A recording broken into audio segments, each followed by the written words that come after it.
नमस्कार मेरे प्रिय श्रोताओं, आप सबका बहुत बहुत स्वागत है।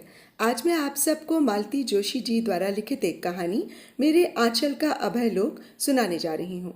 दोस्तों, यदि आपने अभी तक मेरा चैनल सब्सक्राइब नहीं किया है तो मेरा ये अनुरोध है कि इसे सब्सक्राइब कर लें और मेरी कहानियों को लाइक और शेयर और हाँ, बेल आइकन ज़रूर दबा लीजिएगा। तो आइए सुने कहानी मेरे आंचल का अभय लोक। शौनक, शानू बेटे, सोनू। मेरी तीसरी पुकार पर वो कमरे के दरवाजे पर आकर खड़ा हो गया और झल्ला कर बोला, क्या है, क्यों चीख रही हो? मैं अवाक, गुस्से का एक गुबार सा मन में उठा, पर अपने को जब्त करते हुए मैंने कहा, चीख कौन रहा है, मैं कि तुम? तुमसे तो आजकल बात करते ही डर लगता है, एकदम काटने को ही दौड़ते हो। ठीक है, मैं कटखन्ना कुत्ता हूँ, काम क्या है बताओ। सोनू, ठीक से बात नहीं कर सकते तुम? मैं तो हमेशा ही ऐसे बात करता हूँ, पर आप आजकल सोफिस्टिकेटेड लोगों की सोहबत में है ना, इसलिए आपको अपना ये बेटा उजड्ड और गंवार लगने लगा है। काम क्या था बताइए। कुछ नहीं, और होगा भी तो मैं अपने आप कर लूँगी, किसी के एहसानों की ज़रूरत नहीं है मुझे। और मैं अबाउट टर्न करके अपने कमरे की ओर चल पड़ी। मन में एक क्षीण सी आशा थी कि वो सॉरी सॉरी करता हुआ पीछे आएगा, गले में बाहें डालकर मनाने की कोशिश करेगा। पर ये सब तो अब सुदूर अतीत की बातें हो गई हैं। पहले वाला शौनक पता नहीं कहाँ खो गया। क्या उसे कभी लौटा पाऊंगी? मेरी हताशा से बेखबर शौनक अपने कमरे में जाकर फिर से इंटरनेट के सामने बैठ गया था और मैं अपने कमरे में सिर पकड़ कर बैठी थी। मेरी सारी शक्ति ही जैसे किसी ने निचोड़ ली थी। कितने उत्साह से बाजार जाने के लिए तैयार हुई थी कि तभी लंबी लिस्ट बना ली थी। सोचा था शौनक को भी साथ ले लूँगी, साथ में कोई रहता है तो शॉपिंग में आसानी होती है। परसों नील और सुचित्रा आ रहे थे ना। शादी में जो विदाई हुई थी वो तो रस्म अदायगी थी, असली विदाई तो अब होगी। अब मेरी लाडली अपने दूल्हे मियाँ के साथ अमेरिका चली जाएगी, फिर पता नहीं कितने दिनों बाद आएगी। साल, 2 साल या कि 3 साल, कौन जानता है। उसे देने के लिए मिठाई नमकीन लेने थे, उसकी पसंद का खाना बनाने के लिए सब्जी मार्केट का एक चक्कर लगाना भी ज़रूरी था। सुचित्रा के लिए प्यारा सा सूट मैंने पहले ही ले रखा था, पर नील के लिए एक अच्छी सी शर्ट लेनी थी। मुझे पुरुषों के कपड़ों की समझ ज़रा कम ही थी, इसलिए शौनक की चिरौरी कर रही थी। पर ये महाशय तो आजकल सीधे मुंह बात ही करना भूल गए हैं। वैसे ये एक तरह से अच्छा ही हुआ, वो साथ जाता भी तो नील के नाम से ही भड़क जाता। उसका ये नाटक सुचित्रा की शादी से ही शुरू हुआ है। शादी पर पापा का आना उसे बेहद नागवार गुजरा था। मुझे भी बहुत अच्छा लगा हो, ऐसी बात नहीं थी, पर मेरी मजबूरी थी। शादी के ठीक 1 महीना पहले उसके ससुराल वालों ने यह शर्त रख दी थी। इसे मांग कहें या शर्त, पर एक बात तय थी कि वे इस पर अड़ गए थे। उन्होंने कह दिया था कि घर की बात घर में ही रहने दें, पर रिश्तेदारों को कानाफूसी करने का मौका ना दें। ये कोई प्रेम विवाह नहीं था, मैं आसानी से दूसरा घर वर देख सकती थी, पर वे लोग भी इस तरह की मांग नहीं रखेंगे, इसका क्या भरोसा था। दूसरी शादी और सगाई के बीच के 6 महीने के अंतराल में फ़ोन और इंटरनेट के जरिए दोनों इतने निकट आ गए थे कि उन दोनों को अलग करना क्रूरता होती। मेरा असमंजस देखकर ही लड़की का चेहरा एकदम उदास हो गया था, कुमला गया था। वो गुमसुम हो गई थी। उसकी खुशी के लिए मुझे अपना स्वाभिमान एक तरफ रख देना पड़ा था। आखिरी निर्णय लेने से पहले जब मैंने शौनक की राय जाननी चाही तो वो हत्थे से ही उखड़ गया। सुचित्रा को आड़े हाथों लेते हुए बोला, तुम अपने मिट्टी के माधो को समझा नहीं सकती कि इस पिता नामक आदमी ने हमारे साथ क्या सुलूक किया है, किस तरह हमें मझधार में छोड़कर चला गया था। तुम सब भूल गई हो या कि याद ही नहीं करना चाहती। शादी तुम्हारे लिए आत्मसम्मान से भी ज्यादा जरूरी हो गई। उसकी इस भर्त्सना के जवाब में सुचित्रा सिर्फ आंसू बहाती रही। उन आंसुओं ने फिर मुझे कुछ और सोचने नहीं दिया। भाई बहन में उसी दिन से जैसे एक शीत युद्ध आरंभ हो गया। मेरा ये साग्रह निमंत्रण उनके लिए कितनी बड़ी नियामत है ये तो बाद में जाना। इतने दिनों तक शशांक से कोई संपर्क सूत्र ही नहीं था। समधियों के इसरार के बाद खोजबीन शुरू हुई।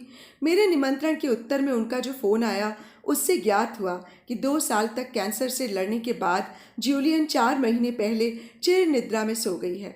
बेटा श्रीरंग इस घटनाक्रम से बहुत डिस्टर्ब हो गया था। वे उसे साथ लाना चाहेंगे क्योंकि इस समय उसे अकेले छोड़ने का सवाल ही नहीं उठता। गर्दन तो मेरी फंसी चुकी थी। हाँ कहने के अतिरिक्त कोई चारा ही नहीं था। मेरी ओर से ग्रीन सिग्नल मिलते ही वे शादी से 10 दिन पहले ही पधार गए।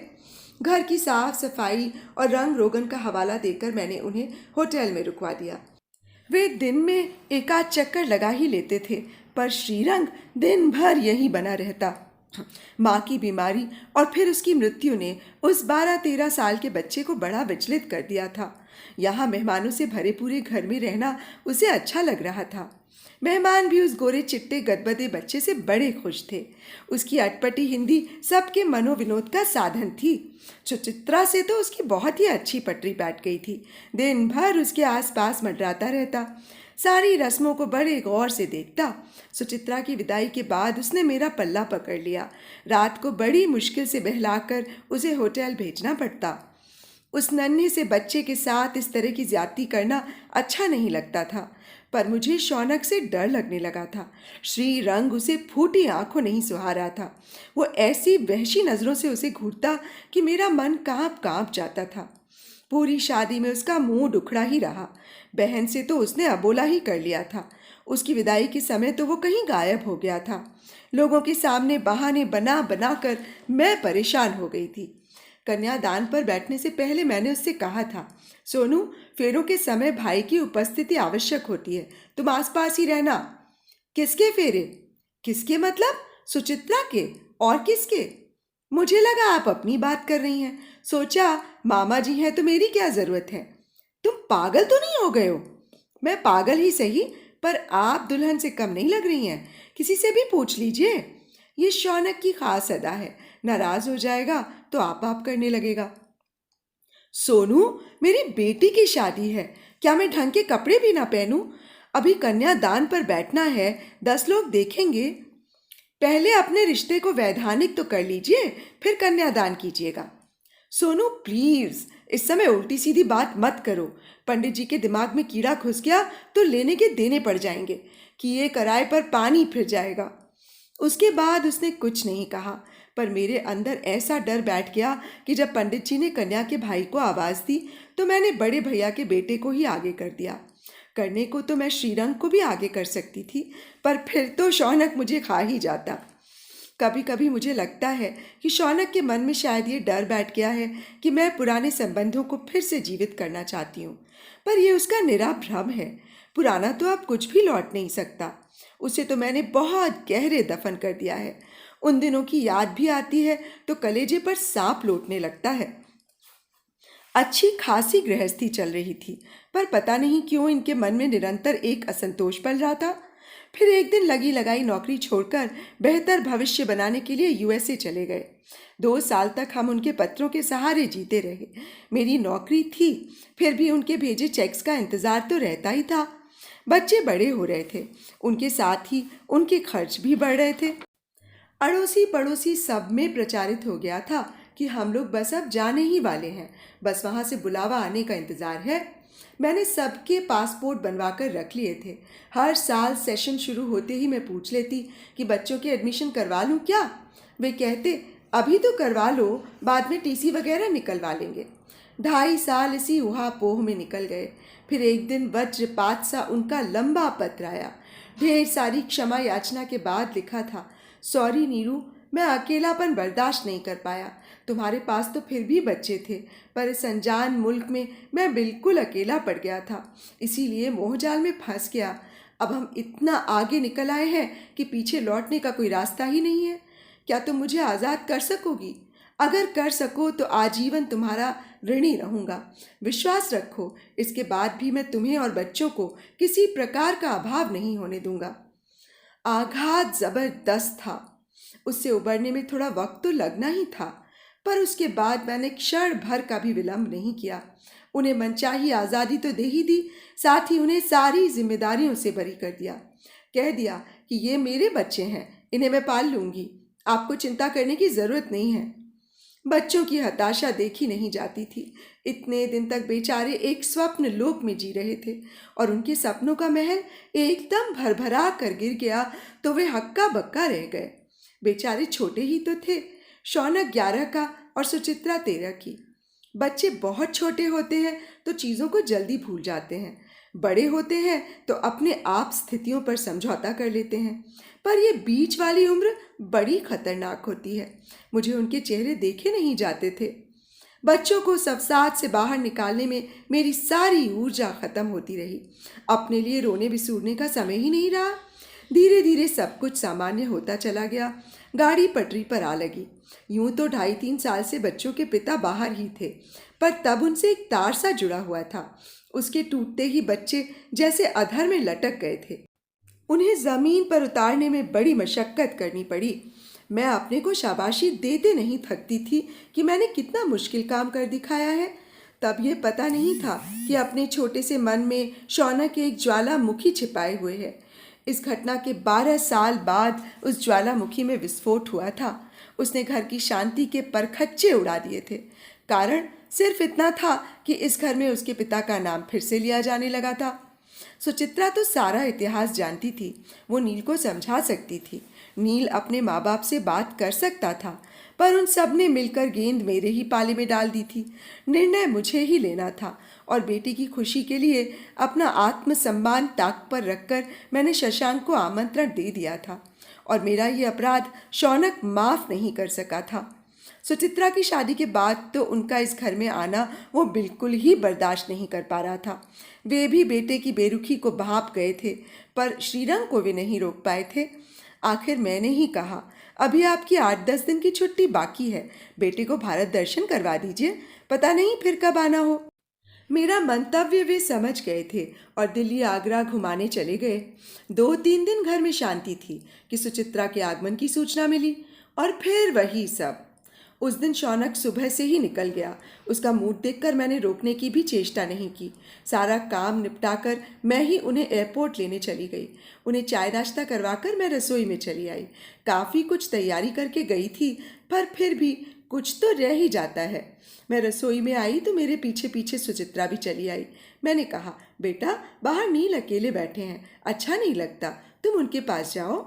वो मेरे कंधे से झूलते हुए बोली, अकेले हैं तो क्या हुआ मम्मी, टीवी देख सकते हैं, पेपर पढ़ सकते हैं, इसके बाद तो उन्हीं के साथ रहना है ना, पर आज के बाद तुम कहाँ मिलोगी। कहते कहते वो रो पड़ी। मेरे भी आंसू निकल आए। उन भावुक क्षणों में भी एक पुरानी बात याद आ गई। मेरी नई नई शादी हुई थी। किसी त्योहार पर अपनी ससुराल गई हुई थी। एक दिन अम्मा जी की पुरानी महाराजिन मिलने आ गईं। अम्मा जी ने मेरे हाथ से उन्हें एक साड़ी दिलवाई और पैर छूने के लिए कहा। महाराजिन ने 10 का एक मुड़ा तुड़ा नोट मेरी मुंह दिखाई में दिया और मेरे रूप रंग की भूरी भूरी प्रशंसा की। फिर वे मुझसे मेरे घर परिवार के बारे में पूछने लगीं। जब उन्हें पता चला कि हम 3 बहनें ही हैं, कोई भाई नहीं है, तो बोली, क्या भाभी जी, इतने अच्छे रिश्ते आ रहे थे, आपको यहीं हाँ करनी थी। मैं और अम्मा जी दोनों सन्न रह गए। आखिर अम्मा जी ने ही पूछ लिया, क्यों, इस रिश्ते में क्या खराबी है। बहू के भाई जो नहीं है, बताओ कल को हमारा बबुआ ससुराल जाएगा तो किसके पास बैठेगा। महाराजन का वो अपना ग्रामीण तर्क था, पर मुझे बहुत बुरा लगा था। पर आज अनायास ही वो प्रसंग याद हो आया। इस घर में तो बेटा भी है, फिर भी दामाद अकेले बैठे हैं। खाना लगाते समय सुचित्रा जिद ही पकड़ गई कि मम्मी गरम वरम का चक्कर छोड़ो, हम लोग साथ ही खाना खाएंगे। थाली पर बैठते हुए नील ने कहा, हम लोग शौनक का इंतज़ार नहीं करेंगे क्या। अरे उसका कोई भरोसा नहीं है, पता नहीं कब आए, फिर तुम लोगों का आराम नहीं हो पाएगा। लगता है शौनक बाबू हमसे सख्त नाराज़ हैं। मैंने सुचित्रा की ओर देखा। वो सिर झुकाकर चुपचाप कौर तोड़ती रही। मैंने कहा, नील, अगर तुम ये जानते हो कि शौनक तुमसे नाराज़ है तो उस नाराज़गी की वजह भी तुम्हें पता होगी। हाँ, सुचित्रा ने बताया था। नील, प्लीज़ उसे गलत मत समझना। अपने पिता के हाथों मेरे बच्चों ने बहुत सहा है, बहुत भुगता है। उनके एक निर्णय ने रातों रात हम लोगों की दुनिया बदल डाली थी। पिता के रहते मेरे बच्चे अनाथ हो गए थे। उन्हें उस धक्के से उबारने के लिए मुझे अपनी सारी शक्ति लगा देनी पड़ी थी। सुचित्रा लड़की है, शायद इसीलिए सब कुछ आसानी से भूल गई। पर शौनक के घाव अब भी हरे हैं। उसके पापा का इस घर में पुनः प्रवेश उसे बिल्कुल भी बर्दाश्त नहीं हो रहा, और वो ये भूल नहीं पाता कि इस निमंत्रण के मूल में तुम हो, इसीलिए तुमसे नाराज है। दोनों चुप थे। मैंने भी कलेजे पर पत्थर रखकर ही तुम्हारे माता पिता की ये शर्त स्वीकार की थी। बेटी की खुशी मुझे अपने आत्मसम्मान से ज्यादा महत्वपूर्ण लगी थी। थैंक यू मम्मा, सुचित्रा ने अस्फुट स्वर में कहा। सिर्फ थैंक यू से काम नहीं चलेगा सुचित्रा, मैं इसके बदले में तुम दोनों से कुछ मांगना चाहती हूँ। By all means it will be a pleasure, Neel ने तपाक से कहा। थैंक यू नील, पर सुचित्रा तुम तो कुछ बोली ही नहीं। डर गई हो शायद कि मम्मी पता नहीं क्या मांग बैठे। सॉरी मम्मा। बेटा, माँ हूँ मैं तुम्हारी, ऐसा कुछ नहीं मांगूंगी जो तुम्हें परेशानी में डाल दे। Mummy ji, you just name the thing. मैं आपको सुचित्रा की ओर से अश्योर करता हूँ कि आपकी बात खाली नहीं जाएगी। थैंक्स अगेन नील। सुचित्रा बेटा, तुम्हें याद है जब पापा तुम्हारे फलक से एकाएक गायब हो गए थे तो तुम्हें कैसा लगा था? प्लीज़ मम्मी, उन दिनों की याद भी मत दिलाओ। मैं उन्हें हमेशा के लिए भूल जाना चाहती हूँ। वक्त आ गया है बेटा जब तुम उस दुर्दिन को हमेशा के लिए भूल जाओगी। तुम्हारे सामने नई दुनिया के दरवाजे खुल रहे हैं। नील जैसा संवेदनशील साथी तुम्हारे साथ है। तुम्हें अब किसी बात की चिंता करने की ज़रूरत नहीं है। मैं बस तुम्हें एक जिम्मेदारी सौंपना चाहती हूँ। सोनू की? नहीं, श्रीरंग की। श्रीरंग की? दोनों ने एक साथ कहा। हाँ बेटा, वो लड़का भी इस समय उसी उम्र से, उसी नाजुक दौर से गुजर रहा है। उसका सूखा चेहरा देखकर मुझे तुम लोगों के उस दौर की याद आ जाती है। मेरा बस चलता तो मैं उसे अपने पास रख लेती, लेकिन हिम्मत नहीं कर पा रही हूँ। एक बेटे के लिए मैं दूसरे को खोना नहीं चाहती, समझ रही हो ना? मैं उसे अपने पास रख लूँ? ना बेटा, तुम्हारी नई नवेली गृहस्थी में वो बच्चा कहाँ फिट होगा।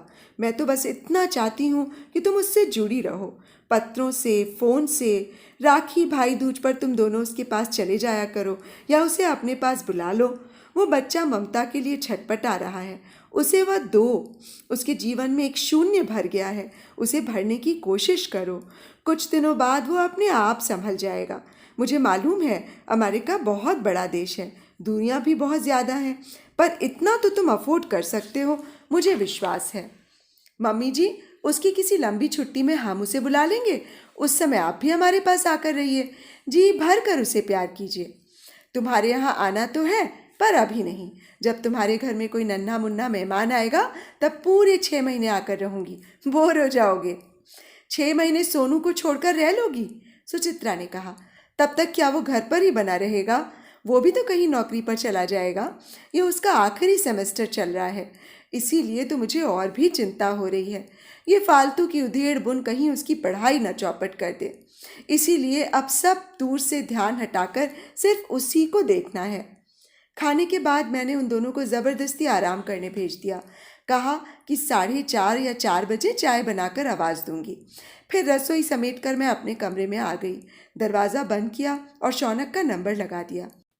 सोनू, तुम सुबह एयरपोर्ट नहीं गए कोई बात नहीं, पर शाम को तुम्हें दीदी को छोड़ने जाना है। उसमें कोई छूट नहीं मिलेगी। बिटिया इतनी दूर जा रही है, मैं चाहती हूँ वो खुशी खुशी विदा हो। तुमसे बिना मिली चली गई तो ये बात महीनों उसे सालती रहेगी। तो बहन के लिए तुम्हारे मन में ज़रा भी प्यार हो तो शाम 5:30 बजे तक घर पहुँच जाना। ये तो हुई एक बात। दूसरे ये कि इस घर में तुम एकमात्र पुरुष हो। मेहमानों को विदा करने की जिम्मेदारी तुम्हारी है। वो एक और महापुरुष हैं तो तुम जानते हो कि वे यहाँ नहीं हैं। होते भी तो मैं ये काम उन्हें नहीं सौंपती, क्योंकि वे इस घर के सदस्य नहीं हैं। उनसे जो काम मैंने करवाया वो आपद धर्म था, उससे ज़्यादा उनकी कोई अहमियत नहीं है। 5 बजे हम लोग एकदम तैयार थे। मैंने बेटी की गोद भरी, दामाद का तिलक किया। उस क्षण दोनों ही भावुक हो आए। नील ने कहा, मम्मी जी आप क्यों परेशान हो रही हैं? हम लोग चले जाएंगे। इतनी दूर से आप अकेले लौटेंगी तो क्या हुआ? भरे पूरे घर से लड़की जा रही है, क्या कोई एयरपोर्ट तक छोड़ने भी नहीं जाएगा? प्लीज़ मम्मी, तुम रहने दो। तुम वहाँ रहोगी तो चलते समय मुझे रोना आ जाएगा। वाह, रोना क्यों आएगा? छोटी नहीं हो तुम अब, अपने को कंट्रोल करना सीखो। कहते कहते मेरी ही आवाज़ भर आ गई। उसी समय दरवाजे पर बाइक रुकी और कुछ ही पलों में वो सामने खड़ा था। बढ़ी हुई दाढ़ी, बिखरे हुए बाल, अस्त व्यस्त कपड़े। आप लोग तैयार हैं? मैं टैक्सी ले आऊं? उसने सपाट स्वर में पूछा। टैक्सी मैंने बुलवा ली है, 15-20 मिनट में आ जाएगी। तब तक तुम अपना हुलिया सुधार लो। उसने मुंह बिचकाकर अपने आप को देखा और कहा, इसमें क्या खराबी है? कुछ भी अच्छा नहीं है। बहस मत करो, उसके लिए अभी टाइम नहीं है। वो पैर घसीटता हुआ भीतर चला गया, जैसे जता रहा हो कि बहुत मजबूरी में ये सब कर रहा है। मैंने उसकी बेजारी पर जरा भी ध्यान नहीं दिया। टैक्सी जब आ गई तभी उसे आवाज़ दी।